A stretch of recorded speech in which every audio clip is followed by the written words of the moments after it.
अ, कल हमने कहा था कि कुछ फैक्टर्स जो है वो करते इफेक्ट एंजाइम एक्टिविटी को. The activity of an enzyme can be affected by a change in the conditions which can alter the tertiary structure of the protein. जो 3 डिग्री स्ट्रक्चर यहाँ बोलेंगे tertiary या 3D स्ट्रक्चर होता है protein का, वो होता है चेंज किससे, डिफरेंट कंडीशन से जो ऑल्टर कर सकते हैं एंजाइम को या प्रोटीन को, क्योंकि एंजाइम में प्रोटीन ही होता है. These include temperature, pH change और चेंज इन सबस्ट्रेट कंसंट्रेशन. तीन चीज़ें होती है, टेम्परेचर एंड पीएच चेंज हो गया दो. थर्ड चीज़ क्या होती है, वो होती है कंसंट्रेशन और सबस्ट्रेट कितना है. उस एतबार से यहाँ पे हम देखते हैं फैक्टर्स कहते हैं इफेक्ट एंजाइम एक्टिविटी को. औ- अच्छा ठीक. और binding of specific chemicals that regulate it's activity, वो क्या होता है वो हम देखेंगे. देखिए, temperature and pH. Enzyme generally function in a narrow range of temperature and pH. Generally वो करते हैं function in narrow range of temperature and pH, यानी कि नैरो के बदले में हम बोलते हैं ऑप्टिमम, यानी कि न ज़्यादा टेम्परेचर न कम टेम्परेचर, न ज़्यादा पीएच न कम पीएच, ऑप्टिमम जितना हमको चाहिए होता है. Each enzyme shows its highest activity at a particular temperature and pH called the optimum temperature and optimum pH. जैसे फॉर एग्जांपल यहाँ पे आप देखिए, ये एंजाइम एक्टिविटी दिखा रहा है ग्राफ पे, ठीक है. आप पानी, एंजाइम एक्टिविटी इतनी होती है, इतनी इतनी होती है, इतनी होती है, इतनी बढ़ सकती है, टॉप तक पहुंचती है इस पीएच पे. अगर इसके बाद हम पीएच बढ़ा रहे हैं ना, ये पीएच यहाँ पे एक्स एक्सिस पे आप मानिए, वाई एक्सिस पे यहाँ पे पीएच नहीं है, वाई एक्सिस पे यहाँ पे दिखा रहा है एंजाइम एक्टिविटी, और एक्स एक्सिस क्या दिखा रही है यहाँ पे, वो दिखा रही है इसकी पीएच. अब अगर पीएच और बढ़ रहा है, देखिए पीएच कम था, एंजाइमेटिविटी बढ़ रही है, पीएच कम था एंजाइमेटिविटी, पीएच बढ़ रहा है एंजाइमेटिविटी बढ़ रही है, एंजाइमेटिविटी पूरी टॉप तक बढ़ गई यहाँ तक, इतनी एंजाइमेटिविटी है ना, वाई एक्सिस क्या कर रही है. लेकिन फिर अगर हम और बढ़ा रहे हैं यहाँ पे एंजाइम पीएच, तो उससे कम ही हो रही है एंजाइमेटिविटी. तो इसको बोलते हैं ऑप्टिमम पीएच. सेम इसको बोलते हैं ऑप्टिमम टेम्परेचर. अगर ये है वाई एक्सिस और ये एक्स एक्सिस है, यहाँ पे दिखा रहा है टेम्परेचर के बारे में और यहाँ पे दिखा रहा है एंजाइमेटिविटी के बारे में. टेम्परेचर बढ़ा रहा है, एंजाइमेटिविटी बढ़ रही है. एक थ्रेश होल्ड तक जब पे पहुंच जाता है, तो यहाँ पे मैक्सिमम एंजाइमेटिविटी हो जाती है, इसको बोलते हैं ऑप्टिमम टेम्परेचर. उसके बाद अगर हम बढ़ा रहे हैं और टेम्परेचर बढ़ा रहे हैं, मैंने एक्स एक्सिस क्या कर दी, नो टेम्परेचर को, हम बढ़ा रहे हैं और टेम्परेचर, तो उधर से यहाँ से कम हो रहा है, ये कौन, ये नीचे घुस घुर रहा है ना, ये ऊपर जा रहा था अब नीचे आ रहा है यहाँ से. तो इसको बोलते हैं क्या, ऑप्टिमम टेम्परेचर, इसी को बोलते हैं. इन शॉर्ट समझना, आप देखिए यहाँ से उतनी उतनी उतना हाई नहीं जा रहा है. यहाँ पे देखिए एंजाइटी कितना है, आप मानिए यहाँ पे इतनी एंजाइटी, इतनी सेम रहती है, यहाँ से भी कम हो जाती, कम हो जाती है. इन शॉर्ट इस पॉइंट पे टेम्परेचर अगर इतना होगा ना, इतना टेम्परेचर, तो यहाँ पे होती है हाईएस्ट एंजाइम एक्टिविटी. सेम इस पीएच पे क्या होती है, हाईएस्ट एंजाइम एक्टिविटी, वो ये बोल रहा है.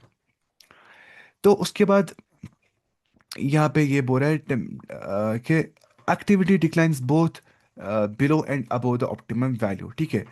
एक्टिविटी कम हो जाती है अगर ऑप्टिमम वैल्यू जितना उसको चाहिए होता है उससे कम होगा या उससे ज़्यादा हो जाएगा, एक्टिविटी कम हो जाती है.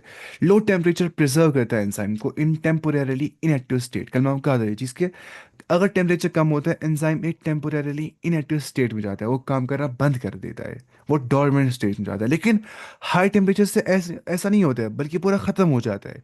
हाई टेम्परेचर डिस्ट्रॉय कर देता है एंजाइमेटिक एक्टिविटी को, बिकॉज प्रोटीन होता है डी नेचर हीट से, और एंजाइम क्या होता है, एक प्रोटीन.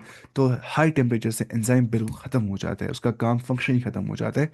लो टेम्परेचर से वो टेम्पोरेरली क्या बन जाता है, इनएक्टिव. ऐसे पीएच में भी वहां पे ऐसा हो जाता है. अब देखिए, अब कंसंट्रेशन ऑफ सबस्ट्रेट से कैसे फर्क पड़ता है इसके अंदर. With the increase in the substrate concentration, अगर हम बढ़ा रहे हैं, the velocity of enzymatic reaction rises at first. Starting में वेलोसिटी ऑफ एंजाइमेटिक रिएक्शन बढ़ जाती है, यानी कि स्पीड ऑफ रिएक्शन बढ़ बढ़ जाती है, रेट ऑफ रिएक्शन जो है वो बढ़ रही होती है. क्यों, ये मानिए एंजाइम है, ये मानिए ये एंजाइम है ऐसे, इसकी ये खाली जगह है ना यहाँ पे, ये एक्टिव साइट है. अब इसने घुसना है सबस्ट्रेट को जो ऐसा होता है. अब आप मानिए सबस्ट्रेट डाल रहे हैं, बहुत सारे डाल रहे हैं हम, और एंजाइम बहुत सारे हैं, हर सबस्ट्रेट एंजाइम में फिट हो रहा है और हो रही है रिएक्शन, हो रही है रिएक्शन. तो जाहिर सी बात है वेलोसिटी बढ़ जाएगी ना, हाँ. लेकिन रिएक्शन अल्टीमेटली अपनी मैक्सिमम वेलोसिटी तक पहुंच जाती है, उसको बोलते हैं वी मैक्स. क्योंकि उसके बाद एक्सीड नहीं हो जाता, एनी फर्दर राइजिंग कंसंट्रेशन नहीं हो जाती ऑफ सबस्ट्रेट. क्योंकि उसके बाद एंजाइम सारे फिलअप हो जाते, अब पानी हमारे पास 10 एंजाइम्स थे और 10 सबस्ट्रेट थे। अब 10 सबस्ट्रेट 10 एंजाइम्स के जुड़ गए। अब डाल रहे हैं हम और सबस्ट्रेट, अब रिएक्शन बढ़ जाएगी? नो, अब कोई इफेक्ट नहीं आ जाएगा। क्यों? क्योंकि जो रिएक्शन है वो अपनी मैक्स वेलोसिटी तक पहुंच गई है, जहाँ पे सारे एंजाइम्स की एक्टिव साइड अब सैचुरेटेड हो गई है। इसको बोलते हैं एंजाइम सैचुरेशन, इसमें शायद लिखा हुआ है यहाँ पे। This because the enzyme molecules are favour than the substrate molecules, है ना। एंजाइम कम पड़ जाते हैं, सबस्ट्रेट ज़्यादा होते हैं। And after saturation of these molecules there is no free enzyme molecule। कोई भी अब फ्री एंजाइम रहता ही नहीं है, सब एंजाइम भरे हुए होते हैं to bind with the additional substrate molecule. Substrate डालेंगे और भी, लेकिन फर्क नहीं पड़ता है। वाई? बिकॉज एंजाइम भरे हुए हैं उनके अंदर, ये जो सबस्ट्रेट है। अगर एंजाइम 10 थे, सबस्ट्रेट भी 10 हो गए। अब डाल रहे हैं हम 11वां सबस्ट्रेट, 12वां सबस्ट्रेट, वो कहाँ जाएगा? तो no effect on the rate of reaction after that. कल पढ़ा लिया था मैंने, इसलिए बोल रहा हूँ तेज तेज। The activity of an enzyme is also sensitive to the presence of specific chemicals that bind to the enzyme। कुछ specific chemicals होते हैं जो enzyme को bind कर देते हैं, और उसकी वजह से activity of enzyme भी क्या होती है, sensitive। कैसे, वो हम देखेंगे वो चीज़ क्या है। उनको वो शट ऑफ करते हैं एंजाइम एक्टिविटी को, उनको बोलते हैं इनहिबिशन, उसको बोलते हैं इनहिबिशन। और इनहिबिशन करने वाले केमिकल को बोलते हैं इनहिबिटर। आप मानिए ये फॉर एग्जांपल मिसाल देंगे हम, ये हमारे पास एंजाइम और है और ये एंजाइम की एक्टिव साइड यहाँ पे। इसमें घुसना था किसी किसको, सबस्ट्रेट को, जो कि एस जैसा ही था शक्ल में। लेकिन अब सबस्ट्रेट के बदले में कोई और चीज़ आ रहा है जो लग रहा है एंजाइम की वो सबस्ट्रेट है, ये ना एंजाइम, और ये क्या है, सबस्ट्रेट। उसको बोलते हैं इनहिबिटर। आप मानिए उसको हम कहते हैं डिनोट आई से। वो कुछ ऐसा ही होता है। अब इसको लगता है ये शायद सबस्ट्रेट ये घुसा रहा है इसको अपने साथ, लेकिन इस एंजाइम और इनहिबिटर की वजह से एंजाइम का फंक्शन करना ही स्टॉप हो जाता है। ये शट ऑफ कर देता है एंजाइम एक्टिविटी को। When the inhibitor closely resembles the substrate, है ना, इन इट्स मॉलिक्यूलर स्ट्रक्चर के अंदर, and inhibits the activity of the enzyme. ये स्टॉप कर देता है एक्टिविटी ऑफ एंजाइम को, बिकॉज ये होता क्या है, इनहिबिटर।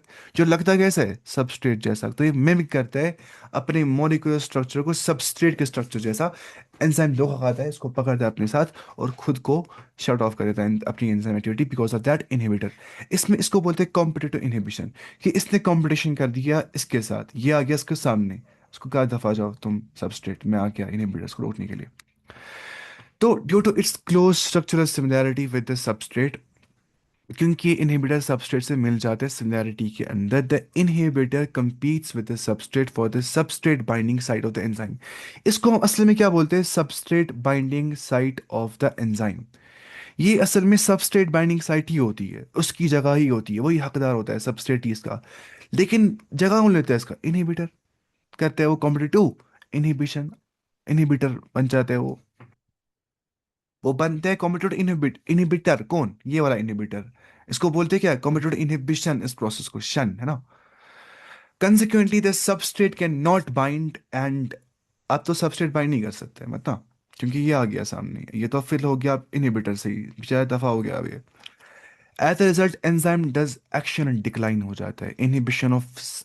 इसमें एग्जांपल क्या आ जाती है, inhibition of succinic dehydrogenase by malonate, which closely resembles the substrate succinate in structure। ध्यान से सुनिएगा, सक्सिनिक डिहाइड्रोजिनेस से बता रहा हूं यहां पे। अब let's say this is succinic dehydrogenase, एक एंजाइम है, इसको बोलेंगे हम सक्सिनिक डिहाइड्रोजिनेस। ये एंजाइम चाहता है कि मेरे साथ जुड़ना चाहिए मेरा सबस्ट्रेट, जो कि रेड कलर का ही होगा ना। वो कौन था सबस्ट्रेट, वो होता है सक्सिनेट। क्या होता है, ये सबस्ट्रेट जो होता है, ये होता है क्या, सक्सिनेट। ये क्या है, ये एंजाइम है, ये क्या है, सबस्ट्रेट। लेकिन मसला होता है, एक शख्स, एक मतलब मैं शख्स एक जो है इनहिबिटर होता है, उसका नाम होता है मेलोनेट। वो मेलोनेट सेम होता है शक्ल में ऐसा ही, मतलब स्ट्रक्चर में ना, मॉलिक्यूलर फॉर्मूला में, मॉलिक्यूलर स्ट्रक्चर में मेलोनेट।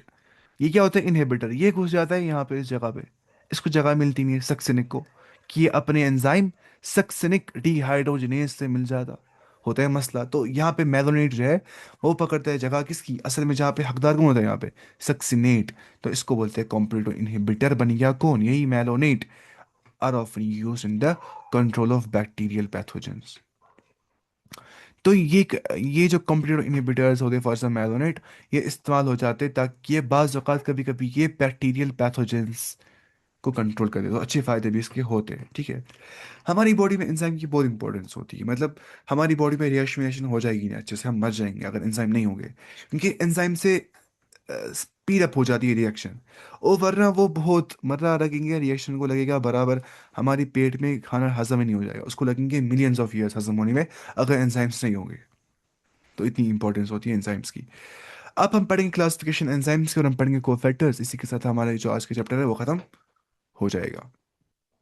देखिए अब क्लासिफिकेशन, ये मैं बहुत तेज तेज क्योंकि हमने कल पढ़ लिया था ये। देखिए थाउजेंड्स ऑफ एंजाइम्स एग्जिस्ट करते हैं ना, ये आप जानते हैं, थाउजेंड्स ऑफ एंजाइम्स, ठीक है। तो they are classified based on the type of reaction they perform. कैसी रिएक्शन एंजाइम करता है उसी बुनियाद पे हम एंजाइम क्या करते हैं, क्लासिफाई। अब छह मेजर क्लास हम करते हैं एंजाइम्स के। Each enzyme gets a 4 digit number, उसको बोलते हैं क्या, ईसी नंबर फॉर आइडेंटिफिकेशन।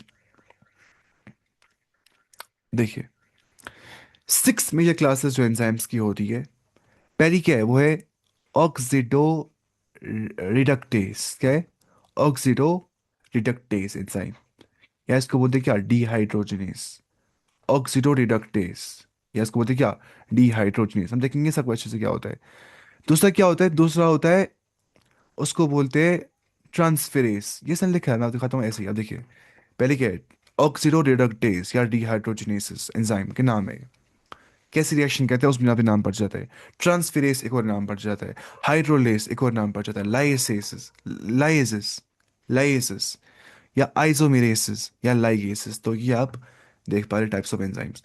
पहले हम देखते हैं क्या ऑक्सीडो रिडक्टेस क्या होता है, या डिहाइड्रोजनेस क्या होता है। देखिए हम देखेंगे पहले यहाँ पे, thousands of enzymes have been discovered, isolated, अलग किए गए और studied. Most of these enzymes जो है have been classified into different groups based on the type of reaction they catalyze. वो किसको कहते हैं, स्पीड अप रिएक्शन को, उसी बुनियाद पे उनको हमने क्लासिफाई कर दिया है। Enzymes are divided into 6 classes, each with 4 to 13 सब क्लासेस भी यहाँ पे होती है। यहाँ पे अगर हम देखेंगे कितने, यहाँ पे आप देख पा रहे, एक, दो, तीन, चार, पांच और छह क्लासेस ने यहाँ पे दी है। अब इन छह क्लास के और सब क्लास होते हैं, वो कितने होते हैं, वो होते हैं 4 to 13 सब क्लासेस ईच। मतलब इसके अपने 4 to 13, इसके अपने। इतना आपको नहीं पढ़ना है, बिल्कुल भी नहीं। जितना दिया एनसीईआरटी उतना काफी है। And named according to 4 digit number के हिसाब से यहाँ पे इनको नाम दिया जाता है, एक 4 डिजिट नंबर के हिसाब से। ये भी आपको नहीं पढ़ना है। अब हम देखते हैं फर्स्ट, ऑक्सीडो रिडक्टेस क्या होता है, या रिहाइड्रोजनेस एंजाइम क्या होते हैं। देखिए ऑक्सीडो रिडक्टेस या डिहाइड्रोजनेस ऐसे एंजाइम्स होते हैं, आपने पढ़ा होगा ना ऑक्सीडेशन क्या होता है, रिडक्शन क्या होता है ना, ऑक्सीडेशन एंड रिडक्शन रिएक्शन पढ़ा होगा ना आपने, शायद क्लास 10th में पढ़ा होगा आपने ना। एंजाइम्स दैट ट्रांसफर इलेक्ट्रॉन्स और हाइड्रोजन बिटवीन द मॉलिक्यूल्स।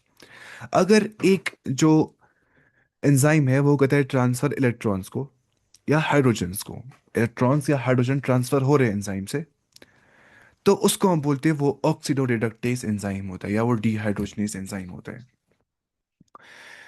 देखिए यहाँ पे संग S reduced plus S oxidised gives S oxidise. देखिए S reduced plus S dash oxidised था, ठीक है, गिव्स एस ऑक्सीडाइज्ड। अब बन जाता है एस ही ऑक्सीडाइज, और एस डैश क्या बन जाता है, एस डैश बनता है रिड्यूस्ड। वो क्या होता है, this just means one molecule S जो यहाँ पे था, जो रिड्यूस था, लूजेस इलेक्ट्रॉन, उसने इलेक्ट्रॉन लूज कर दिया, या उसने हाइड्रोजन लूज कर दिया और वो बन गया ऑक्सीडाइज्ड।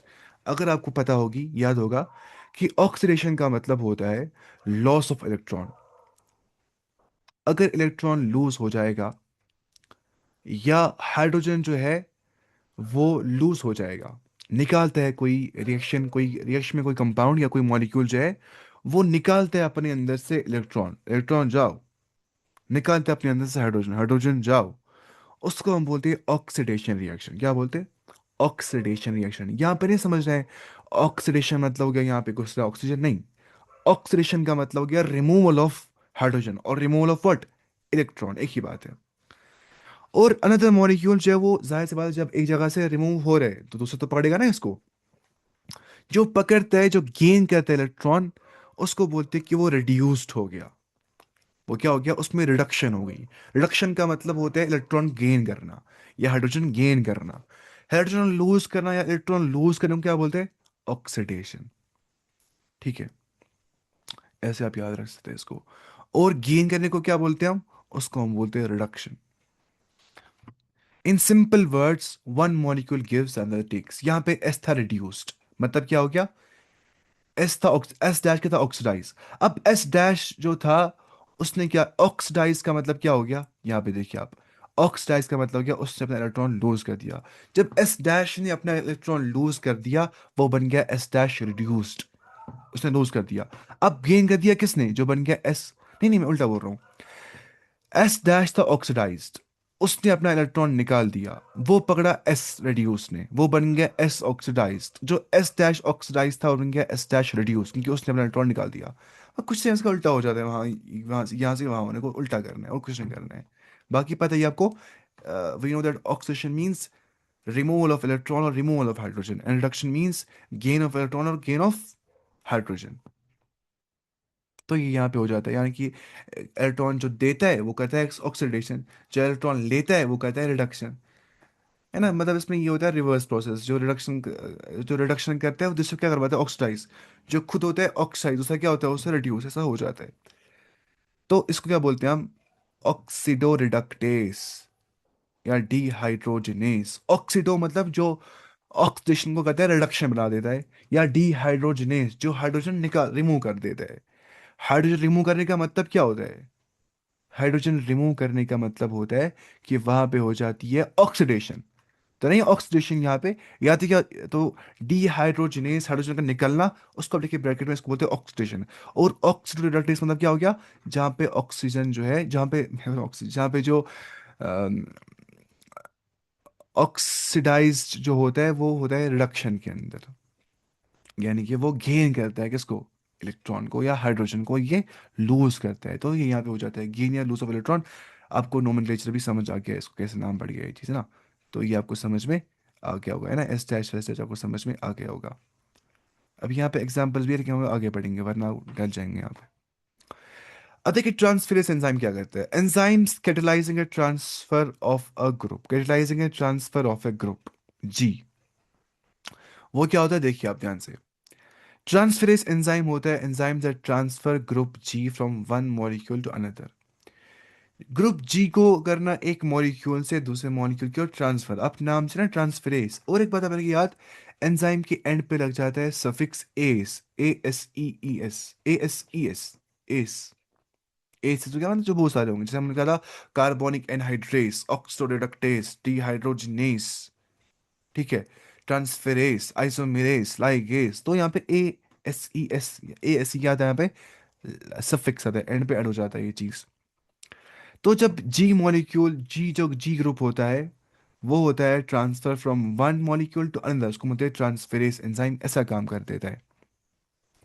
जैसे यहाँ पे इसने दिया है, ठीक है, S G plus S dash gives S plus S dash और जी। तो जो जी था वो हो गया ट्रांसफर। पहले यहाँ पे एस के, एस माइनस जी यहाँ पे था, फिर था प्लस एस डैश। अब क्या आ गया, अब आ गया S dash, S plus S dash. जो ये था जी, जी ग्रुप, ये गया एस डैश के साथ, पहले था जी के साथ, तो उसको बोलते हैं ट्रांसफरेस। यहाँ पे जी ग्रुप हो गया ट्रांसफर, और कुछ नहीं यहाँ पे हो जाता है। तो यानी कि जो ना molecule S has a group G attach, यहाँ पे जो एस मॉलिक्यूल उसको था अटैच, कौन सा ग्रुप, जी ग्रुप अटैच था। The group G is remove from S, यहाँ पे हो गया रिमूव, और वो कहाँ जुड़ गया, एस डैश के साथ, बस ये हो गया। तो इन सिंपल वर्ड्स यहाँ पे ऐसा हो जाता है, ये बॉन्ड है यहाँ पे, ये माइनस नहीं है, ये बॉन्ड है यहाँ पे। एस बॉन्ड बना रहा है जी के साथ, फिर एस डैश बना रहा है बॉन्ड जी के साथ। मतलब यहाँ पे जो ग्रुप जी था वो ट्रांसफर हो गया बिकॉज ऑफ द एंजाइम जो यहाँ पे लग गया। तो इसको बोलते हैं यहाँ पे, असल में यहाँ पे लगता है एंजाइम, एरो यहाँ पर ऊपर लिखना है आपको ट्रांसफेरेस, और यहाँ पे नहीं एरो ऊपर लिखेंगे आप ऑक्सीडोरेडक्टेस डिहाइड्रोजनेस एंजाइम यहाँ पे लग जाता है, ठीक है। तो one molecule loses one group, another molecules gain that group, तो ये हो जाता है। अब बनी आज तक दोस्त था एस को जी, अब बन गया एस डैश को जी दोस्त, जी भाग जाता है, जी एक जगह पर नहीं रहता है बिकॉज उसको एंजाइम भगवा देता है। तो ऐसा कुछ यहाँ पे हो जाता है। अच्छा, group G is not hydrogen, otherwise it would be oxidoreductase, है ना। अगर यहाँ पे ग्रुप जी जो था वो हाइड्रोजन होता और वो निकल जाता, तो हम बोलते हैं ना रिमूवल ऑफ हाइड्रोजन को हम क्या बोलते हैं, कि वहां पे क्या हो जाती है, वहां पे हो जाती है ऑक्सीडेशन, ठीक है। तो वो करवाने वाला जो एंजाइम होता है उसको बोलते हैं ऑक्सीडोरिडक्टेस या डिहाइड्रोजनेस को हम बोलते हैं, ठीक है। जो ऐसा यहाँ पे हो जाता है। तो जो ये जी होता है यहाँ पे क्या होता है, जी हो सकता है मिथाइल ग्रुप या फॉस्फेट ग्रुप है ना, PO4 3 नेगेटिव हो सकता है, या अमीनो ग्रुप NH2 हो सकता है यहाँ पे। तो यहाँ पे ये आपको समझना है ये चीज़, ठीक है। ये भी आपको ज़रूरत नहीं है समझने की, ये इतना काफ़ी है आपके लिए। उसके बाद देखिए आप, अब क्या है हाइड्रोलाइसिस, है ना, वही ऐसे बोला एंजाइम्स कैटलाइजिंग ट्रांसफर ग्रुप जी, अदर देन हाइड्रोजन। हाइड्रोजन यहाँ पर नहीं होता, वरना इसको ये और नाम पड़ जाए, क्योंकि उसका फंक्शन, इसका फंक्शन ये होता है हाइड्रोजन को मतलब रिमूव कर देना या गेन कर देना, ऑक्सीडेशन रिडक्शन रिएक्शन का, है ना। इसको बोलते हैं ऑक्सीडेशन रिडक्शन रिएक्शन, इसको क्या बोलते हैं, डिस्प्लेसमेंट रिएक्शन। पढ़ा होगा ना आपने ये सब कुछ, between a pair of substrate, है ना, ये pair of substrate S S, यहाँ पे क्या, ये सबस्ट्रेट ही है। तो आप देख सकते हैं यहाँ पे सबस्ट्रेट का जो जी ग्रुप था ये दूसरे सबसे से गया फिर यहाँ पे, बिकॉज ऑफ द एंजाइम ट्रांसफेरेस। तो यहाँ पे लगाएंगे एंजाइम का नाम। अब क्या हाइड्रोलेस, अब एकदम हाइड्रोलेस एंजाइम का मतलब क्या होता है। हाइड्रोलेस का मतलब होता है they break bonds using water, water की प्रेजेंस में ब्रेक करने को बोलते हैं हाइड्रोलिसिस। लिसिस बोलते हैं ब्रेक डाउन को, लिसिस, क्या बोलते हैं, लिसिस। तो हाइड्रोलेस एक ऐसा एंजाइम होता है जो बॉन्ड्स ब्रेक करता है यूजिंग वाटर, यानी कि जब वाटर ऐड किया जाता है बॉन्ड टूट जाता है उस एंजाइम की प्रेजेंस में। हाइड्रोलेस एंजाइम की प्रेजेंस में जब पानी मौजूद होता है सबस्ट्रेट के अंदर, तो उसके बॉन्ड्स टूट जाते हैं, उसको बोलते हैं हाइड्रोलेस। कि पानी की प्रेजेंस में वहाँ पे बॉन्ड्स टूट जाते हैं ना, आसानी। पानी की प्रेजेंस में बॉन्ड्स टूटने को हम क्या बोलते हैं, हाइड्रोलिसिस वहाँ पे हो रही होती है। वो करता कौन है, वो hydrolase enzyme. Example, peptide bond plus water, उससे क्या बन जाता है, अमीनो एसिड। कैसे, हम जानते हैं ना कि जो प्रोटीन होता है वो किससे बन जाता है, long chain of amino acid से। जहाँ पे अमीनो एसिड के बीच में क्या होती है, पेप्टाइड बॉन्ड। तो वो पेप्टाइड बॉन्ड टूटता है कैसे, उस पानी से, तो बन जाता है वो वापस से क्या, अमीनो एसिड। ऐसे क्या होता है, ये मानिए आप एस्टर है ना, ester plus H2 water, ester जब पानी के साथ मिल जाता है तो वहाँ पे बनता है एसिड प्लस अल्कोहल। और वहाँ पे भी क्या हो जाता है, असल में एस्टर टूट जाता है इनटू एसिड एंड अल्कोहल। जब उसको पानी मिल जाता है तो एस्टर बॉन्ड वहाँ पे टूट जाता है, बनता है वो क्या, एसिड प्लस अल्कोहल। इसका रिवर्स भी ट्रू है, हम बोलते हैं एसिड और अल्कोहल देते हैं क्या, एस्टर प्लस वाटर, या बोलते हैं हम क्या, एस्टर प्लस वाटर जो है वो देता है क्या, एसिड प्लस अल्कोहल। तो एस्टर यहाँ पे टूट जाता है वापस से into acid and alcohol in presence of water. लेकिन यहाँ पे जो एरो है उसके ऊपर देखेंगे आप, यहाँ पे कौन सा एंजाइम लग जाता है, हाइड्रोलेस एंजाइम यहाँ पे लग जाता है। अपनी कटिंग यूजिंग वाटर, इसको बोलते हैं क्या, हाइड्रोलेस एंजाइम, हाइड्रोलिसिस। तो वो कहता है हाइड्रोलेस एंजाइम। हाइड्रोलेस कहता है कैटेलाइज बॉन्ड क्लीवेज को by adding of the water. जब वहां पे वाटर ऐड हो जाता है उसको बोलते हैं हाइड्रोलिसिस। जब पानी की प्रेजेंस में कुछ टूट जाता है ना, उसको बोलते हैं हाइड्रोलिसिस। तो उसी हाइड्रोलिसिस में हाइड्रोलेस एंजाइम करता है कैटेलाइज बॉन्ड क्लीवेज को, वो ज्यादा जल्दी जल्दी करता है हाइड्रोलिसिस, वो तोड़ता है जल्दी बॉन्ड सबस्ट्रेट के। तो ये होता है हाइड्रोलिसिस की, enzyme catalysing hydrolysis of ester. जो एस्टर होता है ना, उसको होती है हाइड्रोलिसिस, वो पानी की प्रेजेंस में टूट जाता है into what, into acid and alcohol. या ईथर जो है वो टूट जाता है, या पेप्टाइड बॉन्ड टूट जाता है, वो किसमें बन जाता है, पेप्टाइड टूट के क्या बन जाता है, अमीनो एसिड। या ग्लाइकोसाइडिक बॉन्ड जो है वो टूट जाता है, तो ऐसे इसने यहाँ पे लिखा है, या ठीक है। या कार्बन कार्बन बॉन्ड टूट जाता है, या कार्बन हेलाइड बॉन्ड टूट जाता है, या फॉस्फोरस और नाइट्रोजन बॉन्ड टूट जाता है। इन शॉर्ट, बॉन्ड का टूटना इन प्रेजेंस ऑफ वाटर उसको हम बोलते हैं क्या, हाइड्रोलिसिस। बॉन्ड का टूटना इन प्रेजेंस ऑफ वाटर उसको हम बोलते हैं हाइड्रोलिसिस। इसी हाइड्रोलिसिस को स्पीड अप करने के लिए, इसको कैटलाइज करने के लिए हाइड्रोलेस एंजाइम लग जाता है उस रिएक्शन के अंदर। ये देखा हमने। अब क्या है, अब है लाइसिस। लाइसिस क्या होता है, ये कहते हैं ब्रेक बॉन्ड विदाउट वाटर और एटीपी। लाइसिस ऐसे एंजाइम होते हैं that catalyse removal of groups from substrates. जो सबस्ट्रेट होता है उससे ही रिमूवल ऑफ ग्रुप्स कर देते हैं by mechanism other than hydrolysis. Hydrolysis के बगैर आप मानिए, अगर वाटर की हमें हाजत नहीं है, बिना वाटर के जरिए से, बिना हाइड्रोलिसिस के हम ब्रेक डाउन कर पा रहे हैं, वो सिर्फ और सिर्फ लाइसिस एंजाइम कर सकते हैं। वो बिल्कुल ब्रेक डाउन करता है, लाइसिस मतलब जो लाइसिस ही करता है, जो तोड़ ही देता है विदाउट वाटर। हाइड्रोलिसिस जो पानी की प्रेजेंस में ब्रेक डाउन कर देते हैं, तब जाके वो करते हैं स्पीड अप रिएक्शन को। लेकिन यहाँ पे पानी की हाजत होती नहीं है, without water and without ATP यहाँ पे बॉन्ड्स ब्रेक हो जाते हैं। तो एंजाइम जो कहता है कैटालाइज, जो कहता है speed up removal of groups को from substrate by mechanism other than hydrolysis, तो उसमें लिविंग डबल बॉन्ड्स लेकिन यहाँ पे बन जाते हैं। तो लाइसिस एंजाइम जहाँ पे लग जाता है वहां पे डबल बॉन्ड बन जाते हैं। तो यहाँ पे क्या हो जाता है वो हम देखेंगे, देखिए एक ग्रुप यहाँ पे निकल जाता है, अ डबल बॉन्ड इज फॉर्म, और डबल बॉन्ड यहाँ पे बन जाता है। यहाँ पे एग्जांपल आ जाती है, रिमूव कार्बन डाइऑक्साइड और H2 वाटर। अगर हमने निकाला कार्बन डाइऑक्साइड या वाटर, तो डबल बॉन्ड वहां पे अपेयर हो जाता है। वो हम देखेंगे कैसे लाइसेंस एंजाइम में। इन शॉर्ट लाइसेंस एंजाइम करते हैं कटिंग विदाउट वाटर, वाटर की हाजत या एटीपी की हाजत यहाँ पे नहीं होती है, लेकिन उसकी वजह से यहाँ पे डबल बॉन्ड बन जाता है। ठीक है। इन शॉर्ट लाइसिस कैटलाइज करते हैं नॉन हाइड्रोलिटिक रिमूवल, यानी कि विदाउट हाइड्रोलिटिक, मतलब जिसमें, जिसे हम पानी से लिसिस करते हैं, पानी से करते हैं ब्रेक डाउन। लेकिन ये कहते हैं कैटलाइज उस रिएक्शन को जहाँ जो नॉन हाइड्रोलिटिक होती है, जहाँ पे पानी नहीं करता है ब्रेक डाउन का काम, जहाँ पे पानी रिमूवल ऑफ ग्रुप्स नहीं कर देता है बाई ब्रेकिंग देम डाउन, वो होता है नॉन हाइड्रोलिटिक रिएक्शन। वहाँ पे कहता है catalyse lysis enzyme resulting in the formation of double bond यहाँ पे बन जाता है। जैसा कि आप यहाँ पे देख सकते हैं, मानिए आप ये कार्बन है और कार्बन के दरमियान में सिंगल बॉन्ड था, और जो कार्बन यहाँ पे सबस्ट्रेट दिया गया है उसके ऊपर क्या यहाँ पे दिया गया है, एक्स ग्रुप, जो कार्बन है उसके ऊपर वाई ग्रुप दिया है।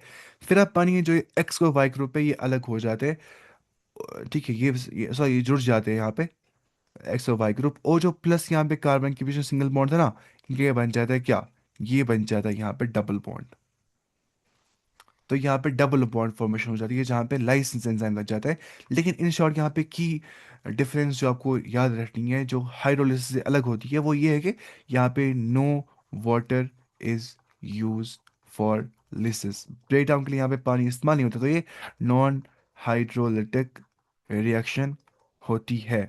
ऐसा देख सकते हैं इसको, this is non hydrolytic reaction, there is no use of water और ATP, just the simply the lysis enzyme breaks down or removes the group from substrate by other mechanisms other than hydrolysis। Hydrolysis यहाँ पर नहीं हो जाता है, तो यहाँ पे डबल बॉन्ड्स रह जाते हैं। इस क्या बोलते हैं इस रिएक्शन को, सब्स्टिट्यूशन रिएक्शन शायद, नहीं इसको पता नहीं क्या बोलते हैं, मुझे केमिस्ट्री भूल गया आप। लगभग मुझे ना लगभग 3-4 साल हो गया अब छोड़ने को, 4 साल लगभग, 12th के बाद, मतलब लगभग 4 साल। अब देखिए आइसोमेरेज एंजाइम क्या करता है, आइसोमेरेज, ठीक है,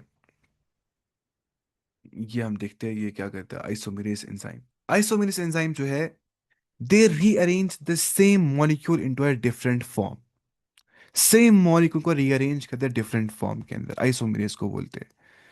नो एटम्स एडेड, कोई भी एटम ऐड नहीं हो जाता है, कोई भी एटम रिमूव नहीं हो जाता है, सिर्फ और सिर्फ क्या होती है, rearrangement is the key point जो आपको याद रखना है।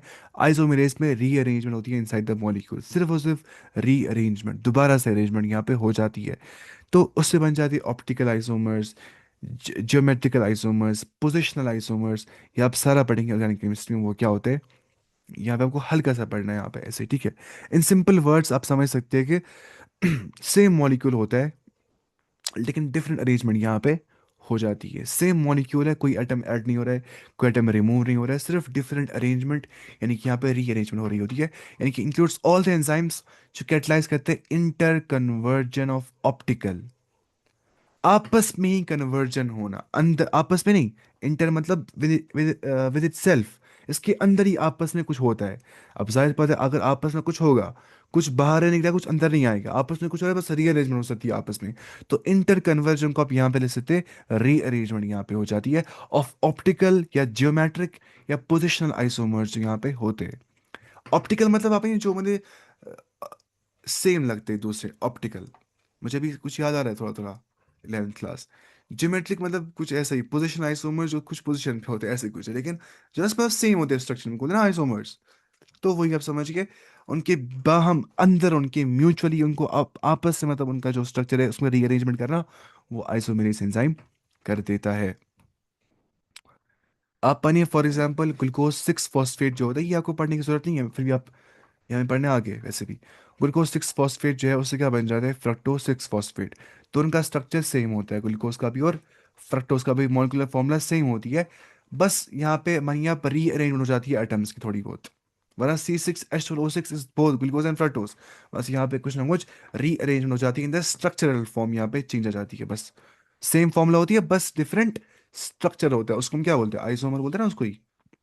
जहाँ पे फॉर्मूला क्या होती है, क्लास 10th में पढ़ा होगा अपने कार्बन कंपाउंड में, जहाँ पे सेम फॉर्मूला होती है और डिफरेंट स्ट्रक्चर्स को बोलते हैं हम आइसोमर, और वहाँ पर आइसोमेरेज एंजाइम अपना काम कर देते हैं। एक लाइन में आप रखिए, आइसोमेरेज कैटलाइज करते इंटर कन्वर्जन को, जहाँ पे आपस में कन्वर्जन हो जाती है, रीअरेंजमेंट हो जाती है। There is no removal, there is no addition of atom, ये बात याद रखनी है, of isomers by intramolecular arrangement. आपस में मॉलिक्यूल एक ही कंपाउंड के अंदर अरेंजमेंट डिफरेंट दिखाते हैं, रीअरेंज करते हैं। अब एंड पे बच गया लाइगेस एंजाइम। लाइगेस का मतलब होता है they join two molecules together, ligase. Ligand बोलते हैं इसको जो जोड़ता है इन दो चीजों को, लाइगेंड। आप मानिए ये जोड़ता है दो चीजों को, ligand, ligases. They join the two molecules, this process requires ATP energy. जाहिर सी बात है अगर दो चीजों को आपस में अटैचमेंट करवानी है, तो मैं जो पान में वार दूँ यहाँ पे एटीपी लग जाती है जरूरी। लाइगेस एंजाइम जो है वो एटीपी मांगता है, तब जाकर वो काम कर देता है of attachment between the two substrates. तो व्हाट हैपेंस, टू सबस्ट्रेट यहाँ पे कंबाइन कर देते, नया बॉन्ड यहाँ पे बन जाता है, जैसे carbon carbon bond, carbon oxygen bond. ये बॉन्ड फॉर्मेशन के लिए एनर्जी चाहिए होती है। बॉन्ड जब टूट जाता है ना, उधर से क्या निकल जाती है, एनर्जी, है ना। न्यू बॉन्ड जब फॉर्म हो जाता है तो यहाँ पे एनर्जी लग जाती है नया नया बॉन्ड बनाने के लिए। तो ATP is used in simple words, joining molecules using energy. अच्छा, बॉन्ड ब्रेक करने के लिए भी क्या लग जाती है, एनर्जी। और बाज़ अवत बॉन्ड ब्रेक करने से एनर्जी निकल भी जाती है, अगर वो क्या होगी, एक्सोथर्मिक रिएक्शन। एंडोथर्मिक में लग जाती है हीट, है ना। वो पता है वो चीज़ें, वो केमिस्ट्री का पार्ट है, वो आप पढ़ेंगे थर्मोडायनेमिक्स में वो सब कुछ। ये बहुत इंटर रिलेटेड है ना, मतलब केमिस्ट्री फिजिक्स और बायोलॉजी, लगता नहीं है वैसे इतना, लेकिन है खासकर बायोमोलिक्यूल्स में। कभी सोचा है इंसान अगर हमें पढ़ने आगे चल के बायोलॉजी खाली, मतलब नीट के बाद, तो हम क्यों पढ़ते हैं, मतलब ये सब फिजिक्स केमिस्ट्री, ये बहुत ज़रूरी होता है। मतलब ये हमेशा पढ़ना होता है। आप पढ़िए फॉर एग्जाम्पल माइक्रोस्कोप के बारे में, आप पढ़े ना पूरा फिजिक्स ऑप्टिकल, मतलब आपको पूरा ऑप्टिक्स के बारे में आपको इन्फॉर्मेशन होनी चाहिए, ऑप्टिक्स कैसे काम करते हैं, व्हाट इज फेज डिफरेंस, वो सब चीज़ें आपको पढ़नी है ना। तो तब जाके मतलब हर जगह पे इस्तेमाल हो जाता है ये कुछ इरेलीवेंट नहीं होता है। और मतलब इससे रेजिलियंस बिल्ड हो जाती है, इंसान की दिमागी सलीके चेक करनी होती है, कितना वो याद रख सकता है। वही तो कंपटीशन होता है, कितना कोई याद रख सकता है, कितना कोई प्रेशर बर्दाश्त कर सकता है, एकेडमिक प्रेशर। उतना आसान आता है ये पढ़ना, उतना भी आसान नहीं है, मतलब नीट के बारे में उतना आसान नहीं है। बोर्ड तो कुछ भी नहीं आ गया, 10 दिन का है बोर्ड का खेल। 10 दिन नहीं, मतलब बोर्ड क्या है, 2 महीने काफ़ी है बोर्ड के लिए। ज्वाइनिंग मॉलिक्यूल्स यूजिंग एनर्जी, उसके बाद है ना वो इंस्टेंट नोट्स, वो बहुत आसान है, वो पढ़ सकते हैं आप बोर्ड के लिए। ज्वाइनिंग मॉलिक्यूल्स यूजिंग एनर्जी, ठीक है। Example, DNA ligase joins DNA fragments, है ना, डीएनए फ्रेगमेंट्स को जोड़ता है कौन, डीएनए लाइगेस। तो लाइगेन लाइगेस जो है वो जोड़ रहा होता है चीज़ों को। लाइगेस कैटलाइज करता है the joining of the two molecules with use of ATP. तो ये हमने देखा। इन शॉर्ट एंड पे आप देख सकते हैं, ये यहाँ पे समरी है, ये आप खुद देखिए इसको। ये हमने कहा, लाइगेस कहता है जॉइन एटीपी को, आइसोमर्स कहता है रीअरेंज। लाइस क्या करता है, लाइस लाइस लाइस नहीं, लाइसेस, हाँ लाइस क्या करता है, break down without water plus double bond. Hydrolase क्या करता है, break with water, transferase group transfer करते हैं। ऑक्सीडोरिडक्टेज या डी डी हाइड्रोजनेज जो है, वो कहते हैं बस रिमूवल या एडिशन ऑफ हाइड्रोजन और व्हाट, इलेक्ट्रॉन। अब हम पढ़ते हैं लास्ट का टॉपिक, को फैक्टर्स। टाइम बच गया 5 मिनट, जल्दी पढ़ना पड़ेगा। को फैक्टर्स मानिए एंजाइम्स, देखिए यहाँ पे लिखा हुआ मैंने, एंजाइम्स आर मेनी प्रोटीन्स, है ना, पॉलीपेप्टाइड चेन्स होती है, but sometimes protein alone is not enough, they need extra help, उसको बोलते हैं को फैक्टर्स। को फैक्टर्स उनको मानिए हेल्प करते थे, कुछ मजीद फैक्टर्स उनको हेल्प करते हैं एंजाइम को। तो जैसे हम फॉर एग्जांपल देखते हैं, वो एपो एंजाइम क्या होता है, प्रोटीन पार्ट ओनली, इनएक्टिव जो होता है। और ऐसे क्या होता है, होलो एंजाइम यहाँ पे होता है। होलो एंजाइम क्या होता है, वो होता है एपो एंजाइम प्लस को फैक्टर। तो विदाउट को फैक्टर जो है एंजाइम अच्छे से काम नहीं करता है। एपो एंजाइम क्या होता है, वो होता है प्रोटीन पार्ट सिर्फ, और वो क्या होता है, इनएक्टिव, वो खुद काम नहीं कर सकता है। तो होलो एंजाइम होता है जहाँ पे एपो एंजाइम यानी कि क्या, सिर्फ प्रोटीन पार्ट होता है, उसको हम कहते हैं को फैक्टर ऐड, जो कि एक्टिव एंजाइम होता है, असल में को फैक्टर ही जो काम करवाते हैं उनको। उसके बाद काम नहीं कर सकता अच्छे से एंजाइम विदाउट को फैक्टर, ठीक है। तो को फैक्टर को होते हैं 3 टाइप्स, एक तो क्या होता है, एक होता है प्रोस्थेटिक ग्रुप। 4 मिनट बच के, प्रोस्थेटिक ग्रुप क्या होता है, उसका नेचर क्या होता है, ऑर्गेनिक मॉलिक्यूल्स टाइटली बाउंड, वहाँ पे परमानेंट अटैचमेंट हो जाती है प्रोस्थेटिक ग्रुप में। For example heme in enzymes like catal catalyse catalase and peroxidase, ठीक है। तो यहाँ पे क्या हो जाता है जो प्रोस्थेटिक ग्रुप्स होते हैं, यहाँ पे ऑर्गेनिक मॉलिक्यूल्स जो होते हैं वो टाइटली बाउंड होते हैं, ठीक है।